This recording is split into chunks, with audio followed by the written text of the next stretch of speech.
बिस्मिल्लाहिर्रहमानिर्रहीम। अस्सलाम वालेकुम। आज की वीडियो में मैं आपको बताऊंगी कि आप अपने गंदे बदबूदार दांतों को कैसे चमकदार बनाते हैं और कैसे इनकी बदबू खत्म होगी। तो इसके लिए आप नोट करें, नंबर 1, खाने का सोडा, पिसा हुआ नमक, पिसा हुआ सुहागा हम वजन लेकर मिक्स करें और हर रोज इससे दांत साफ करें, मोतियों की तरह चमकदार हो जाएंगे। नंबर 2, चमेली के पत्ते पानी में उबाल लें और इस पानी से हर रोज कुर्लियां करें, दांत चमकदार हो जाएंगे। नंबर 3, सरसों के तेल में हम वजन नमक मिलाकर दांतों पर मलें, सफेद बुराक हो जाएंगे। नंबर 4, दांत मंजन, गंदम खार, हड़हड़, आंवला, गुठली दूर किए हुए हर एक 50 ग्राम लेकर बारीक पीस कर कपड़ छान कर लें।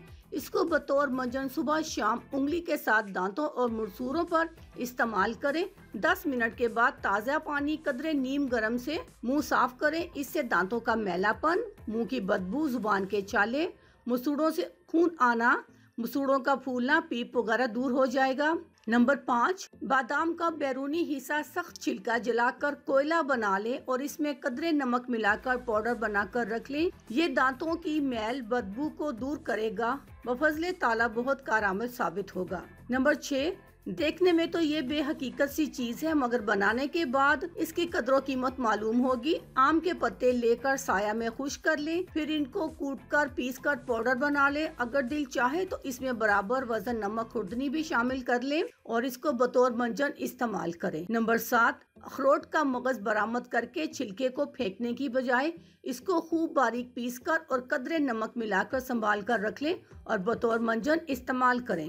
नंबर 8, जामुन की लकड़ी का कोयला और नमक मिलाकर मंजन बनाएं। इसका मलते रहना मुसूड़ों से खून आने के लिए बेहद मुफीद है। नंबर 9, नीम की लकड़ी का कोयला और नमक बतौर मंजन इस्तेमाल करें। मुसूड़ों का फूलना, खून और पीप का आना इसके लिए बेहद मुफीद है। नंबर 10, नमक सुरख या नमक लाहौरी खुद एक बेहतरीन मंजन है। आप इसे शीशी में डालकर महफूज रखिए और रोजाना मंजन इस्तेमाल करें। इंशाल्लाह दांत बहुत से अमराज से बचे रहेंगे। अल्लाह हाफिज।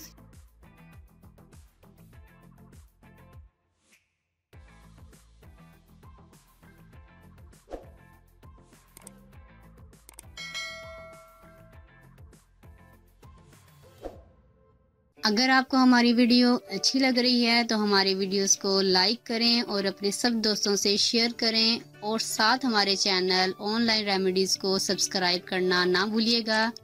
मिलती हूँ मैं आपको एक नई वीडियो के साथ, तब तक के लिए अल्लाह हाफिज।